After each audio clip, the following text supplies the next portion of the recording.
Góc nhìn Việt Nam xin kính chào quý vị và các bạn. Các bạn thân mến, Hải chiến Hoàng Sa thực sự diễn ra như thế nào thì thật khó có một tường thuật chính xác.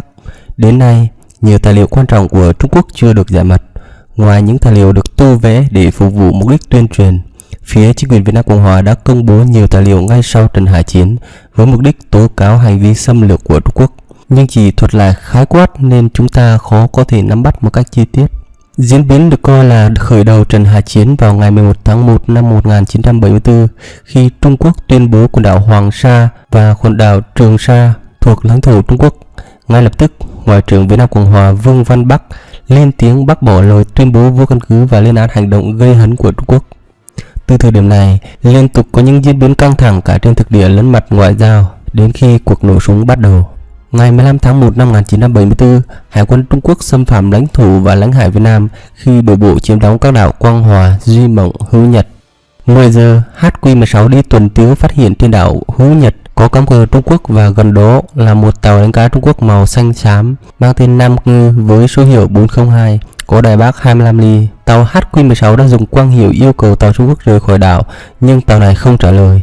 Chiều cùng ngày, tàu Trung Quốc mới rời khỏi đảo. Ngày 16 tháng 1 năm 1974, Ngoại trưởng Vương Văn Bắc gửi công hàm cho Chủ tịch Hội đồng Bảo an Liên Hợp Quốc để lưu ý tình hình căng thẳng nghiêm trọng, có khả năng đe dọa hòa bình an ninh quốc tế xảy ra bởi lời tuyên bố chủ quyền của Trung Quốc. Sáng sớm hôm đó, HQ-16 đi tuần và phát hiện trên đảo Quang Hòa có chòi canh, vòng gác cao gắn cờ Trung Quốc cùng một chiến hạm Trung Quốc di chuyển quanh đảo. HQ-16 yêu cầu tàu này rút lui nhưng không có tín hiệu trả lời. Đảo Duy Mộng không có người nhưng có 2 tàu nhỏ của Trung Quốc ở gần bờ.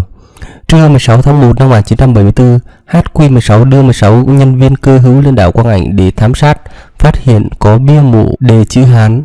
Lúc 15 giờ 35 phút, HQ-16 ghi nhận tại Tây Nam đảo Hữu Nhật có 2 tàu đánh cá Trung Quốc được trang bị đại bác 25 ly mang số hiệu 402 và 407. Ngày 17 tháng 1, Chính phủ Việt Nam Cộng Hòa gửi công hàm cho Hội đồng Bảo an Liên Hợp Quốc đề nghị ban bố mọi biện pháp thích hợp để cải thiện tình hình. Trên thực địa, vào lúc 11 giờ ngày 17 tháng 1, HQ-16 hoàn tất đổ bộ 15 nhân viên cơ hữu lên tăng cường dưới đảo Quang Ảnh. Nhóm này có nhiệm vụ phá hủy các tấm bia mộ giả mà Trung Quốc đã dựng sẵn và tổ chức phòng thủ trên đảo. 15 giờ cùng ngày, HQ-16 đến đảo Hữu Nhật, án ngữ tại phía đông nam để yểm trợ cho HQ-4 đổ bộ 27 biệt hải lên phía tây đảo Hữu Nhật, trong khi 2 tàu Trung Quốc 402 và 407 đang ở phía nam đảo Hữu Nhật. 18 giờ, tàu HQ-4 phát hiện 2 tàu Trung Quốc Kronstadt 274 và 271 từ đảo Quang Hòa tiến về đảo Hữu Nhật. HQ-4 đã dùng quang hiệu yêu cầu các tàu này rời đi. Tàu Trung Quốc cũng dùng quang hiệu trả lời rằng các đảo này thuộc chủ quyền của họ và yêu cầu chiến hạm Việt Nam Cộng Hòa rút lui. Tiếp đó, các tàu này chạy quanh HQ-4 và di chuyển chặn đầu chiến hạm, bất chấp quy tắc hàng hải quốc tế. Ngày 18 tháng 1, một trong 4 tàu Trung Quốc rời khỏi đảo Quang Hòa, tiến về HQ-4 lúc 4 giờ 30 phút, nhưng sau khi HQ-4 tiến sát tàu địch thì tàu này rút lui về phía đảo Quang Hòa. 8 giờ 45 phút, HQ-16 phát hiện thêm một tàu Trung Quốc di chuyển phía đông nam đảo Duy Mộng, trên đảo đã thấy cờ Trung Quốc. 10 giờ 30 phút, HQ-4 hoàn tất đổ bộ 15 nhân viên cơ hữu lên tăng cường dưới đảo Hữu Nhật và rút tất cả 27 biệt hải trở về chiến hạm. Tàu Trung Quốc mang số hiệu 407 tiến về phía HQ-16. 15 giờ ngày 18 tháng 1, Đại tá Hà Văn Ngạc và HQ-5 đến Hoàng Sa. Hải đoàn gồm HQ-4, HQ-5, HQ-16 tiến về Quang Hòa với hy vọng có thể đổ bộ toán hải kích lên đảo. 2 tàu Trung Quốc là 271 và 274 tiến tới chặn đường. Hai bên liên lạc qua quang hiệu, xác nhận Hoàng Sa là lãnh hải của mình và yêu cầu phía bên kia phải rời bỏ ngay lập tức. Với hành động cố tình chặn đường có thể gây đụng tàu, hải đoàn trở về phía nam đảo Hoàng Sa, tiếp tục theo dõi chiến hạm Trung Quốc. 19 giờ 15 phút ngày 18 tháng 1, HQ-5 phát hiện thêm 2 chiến hạm Trung Quốc loại T-43 cải biến mang số hiệu 389 và 396. Đến 23 giờ ngày 18 tháng 1, Đại tá Hà Văn Ngạc nhận lệnh tái chiếm đảo Quang Hòa một cách hòa bình. Vị chỉ huy trưởng chia hải đoàn ra làm 2 phân đoàn đặc nhiệm. Phân đoàn 1 gồm HQ-4 và HQ-5 do Trung tá Vũ Hữu San chỉ huy với nhiệm vụ có mặt tại phía nam và tây nam đảo Quang Hòa để đổ bộ 2 toán hải kích và biệt hải. Phân đoàn 2 gồm HQ-10 và HQ-16 do Trung tá Lê Văn Thử chỉ huy với nhiệm vụ giữ nguyên vị trí trong lòng vùng đảo Nguyệt Thiềm để yểm trợ cho việc đổ quân. Nếu cuộc đổ bộ không thành thì các chiến hạm sẽ dùng hỏa lực để tiêu diệt hai chiến hạm chủ lực của Trung Quốc là 271 và 274, còn quân Trung Quốc sẽ là mục tiêu tiêu diệt cuối cùng. 7 giờ sáng ngày 19 tháng 1 năm 1974, HQ-5 đổ bộ 22 hải kích lên bờ Tây Nam và HQ-4 đổ bộ 27 biệt hải lên bờ Nam để tái chiếm đảo Quang Hòa, nhưng thất bại trước hỏa lực quá mạnh của Trung Quốc. Cũng trong thời gian này, tàu Trung Quốc 402 và 407 tăng cường khoảng 2 đại đội lên bờ Đông Bắc đảo Quang Hòa. 8 giờ 50 phút và 10 giờ ngày 19 tháng 1 năm 1974, Tư lệnh vùng 1 Duyên Hải chỉ thị cho đại tá Hà Văn Ngạc tấn công tối đa các đảo. Nếu địch bắn phá, dùng mọi khả năng để chống trả. Nhận thấy chỉ thị này sẽ bất lợi cho hải đoàn vì chiến hạm địch có toàn lực trong lúc hải đoàn Việt Nam đang bị phân tán, nên đại tá Hà Văn Ngạc đề nghị Tư lệnh vùng 1 Duyên Hải cho triển hạ tàu địch trước. Tư lệnh vùng 1 đồng ý. 10 giờ ngày 19 tháng 1 năm 1974, chỉ huy trưởng là đại tá Hà Văn Ngạc ra lệnh rút hải kích và biệt hải. Các phân đoàn chuẩn bị tấn công tại các vị trí ẩn định. Phân đoàn 1 gồm HQ4 và HQ5 đối đầu với hai hộ tống hạm 271 và 274 tại phía Tây Nam đảo Quang Hòa. Phân đoàn 2 gồm HQ16 và HQ10 đối đầu với hai hộ tống hạm T43 là 389 và 396 tại phía Tây Bắc đảo Quang Hòa. Trận hải chiến Hoàng Sa bắt đầu. Cuộc tấn công của phân đoàn 2 gồm HQ16 và HQ10. Cuộc tấn công của phân đoàn 2 gồm HQ16 và HQ10 diễn ra ở phía Bắc đảo Quang Hòa. Lúc 10 giờ 25 phút, đại tá Hà Văn Ngạc ra lệnh tấn công các chiến hạm của Hải quân Trung Quốc tại Hoàng Sa. HQ16 và HQ10 đứng yên, mọi ổ súng lớn, nhỏ từ mũi tàu ra sau lái đều nhắm bắn vào tàu Trung Quốc. Hải pháo giữa chiến hạm hai bên nã đạn trực tiếp không ngừng. 10 giờ 35 phút, HQ10 báo cáo đài chỉ huy đã bị trúng đạn, hạm trưởng bị trọng thương, hầm máy bị cháy và ngập nước. Hạm trưởng HQ16 ra lệnh cho hạm phó HQ10 là đại úy Nguyễn Thành Trí lên thay quyền chỉ huy. HQ10 vẫn tấn công ảo ạt vào chiếc 396 của Trung Quốc đang tiến gần. 10 giờ 45 phút, chiếc 389 bị trúng đạn bốc khói mù mịt. 10 giờ 55 phút, chiếc 396 bị bắn không điều khiển được, đụng vào HQ10 rồi lại bật ra xa, bị trúng thêm đạn, bốc cháy xoay vài lần rồi dạt vào bãi san hô Tây Bắc đảo Di Mộng. HQ10 cũng bị thiệt hại nặng nề, bị trúng đạn và không thể điều khiển được. Trong khi đó, HQ16 bị trúng đạn lạc của HQ5, hầm máy bên phải ngập nước. Vài phút sau, tàu bị nghiêng. Phòng vô tuyến liên lạc truyền tin bị gián đoạn vì mất điện. Nhận thấy không thể tiếp tục tham chiến, HQ16 rời khỏi vùng lòng chảo chạy về hướng Đà Nẵng. Đến 11 giờ 10 phút, HQ10 bị bỏ lại. Hạm trưởng và một số nhân viên tử thương, hạm phó ra lệnh đào thoát. Cuộc tấn công của phân đoàn 1 gồm HQ5 và HQ4. Cuộc tấn công của phân đoàn 1 gồm HQ5, HQ4 diễn ra ở phía Tây Nam đảo Quang Hòa.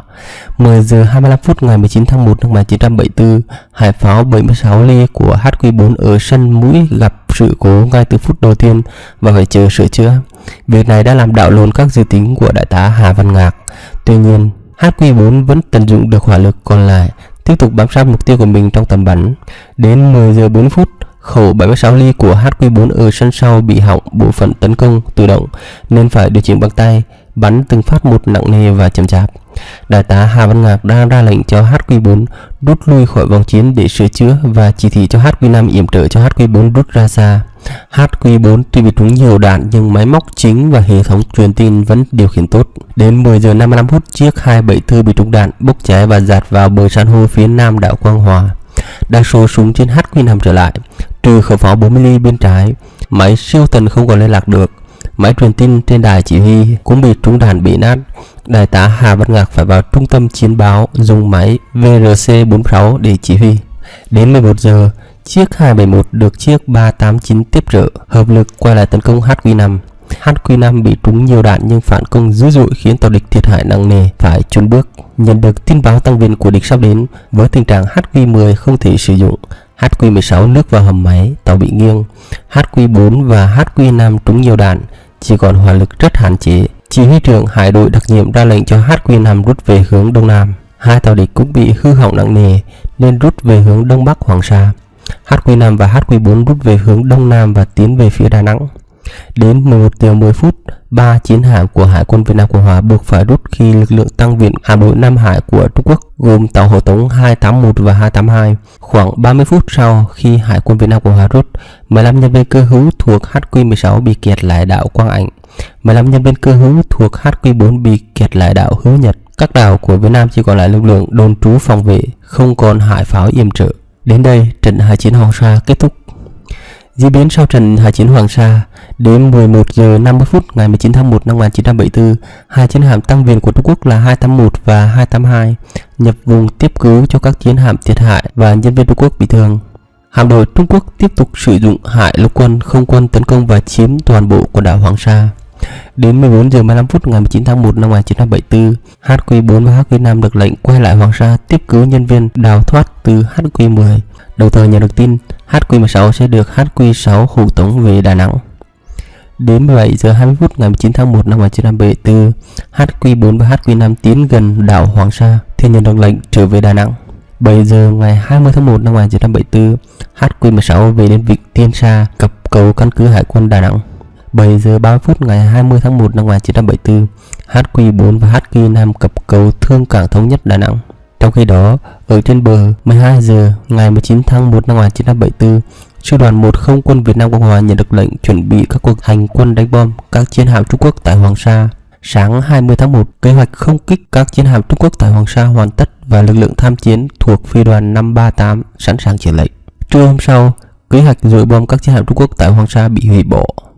Sau trận hải chiến, Trung Quốc có hai chiến hạm là 274 và 396 bị chìm, hai chiến hạm 271 và 389 bị bắn cháy, không rõ số quân bị thương và chết.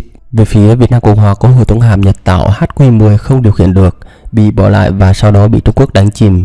3 chiến hạm HQ4, HQ5, HQ16 bị hư hại. 74 binh sĩ hy sinh, 28 người bị thương và 48 người bị bắt làm tù binh khi Trung Quốc tăng quân đổ bộ lên chiếm các đảo vào ngày 20 tháng 1 năm 1974. Ngày 17 tháng 2 năm 1974, chính quyền Bắc Kinh trả tự do cho 43 quân nhân và nhân viên Việt Nam Cộng Hòa tại Tân Giới, Hồng Kông. Lầu Năm Góc được chính quyền Việt Nam Cộng Hòa yêu cầu can thiệp, quyết định đứng ngoài cuộc xung đột này. Trợ lý Bộ trưởng Ngoại giao Mỹ Arthur Hamel cho chính quyền Sài Gòn biết Mỹ không quan tâm đến vấn đề Hoàng Sa. Trận chiến Hoàng Sa diễn ra chủ yếu trong vòng lòng chảo Nguyệt Thiềm. Chiến hạm Trung Quốc nhỏ nằm sát cạnh mặt nước nên rất khó bắn trúng, đồng thời dễ dàng nâng cao độ của hải pháo, tạo thế tấn công hữu hiệu. Hải pháo của chiến hạm Việt Nam Cộng Hòa nằm trên cao so với hải pháo Trung Quốc nên khó xoay trở ở cự ly gần. Hơn nữa, Mỹ chuyển giao các chiến hạm cho Hải quân Việt Nam Cộng Hòa các trang bị tối tân như pháo 76 ly bắn nhanh tự động với hệ thống radar kiểm soát đã bị tháo gỡ hoặc không còn sử dụng được. Khẩu 127 ly trên các tuần duyên hạm của Việt Nam Cộng Hòa đều phải điều chỉnh bằng tay nên nhịp bắn rất chậm, chỉ hữu hiệu trong việc yểm trợ hải pháo. Trung Quốc có đủ tất cả các lực lượng hải lục quân, không quân và tàu ngầm túc trực sẵn sàng tham chiến. Việt Nam Cộng Hòa chỉ có chiến đấu cơ loại tốt nhất là loại F-5E, tầm hoạt động ngắn, chỉ đủ nhiên liệu bay ra Hoàng Sa rồi quay về mà không thể ở lại yểm trợ hoặc chiến đấu. Toàn bộ quần đảo Hoàng Sa kể từ thời điểm này rơi vào tay Trung Quốc. Cảm ơn quý vị và các bạn đã quan tâm theo dõi. Đừng quên đăng ký kênh Góc Nhìn Việt Nam để theo dõi các video tiếp theo. Còn bây giờ, xin kính chào và hẹn gặp lại.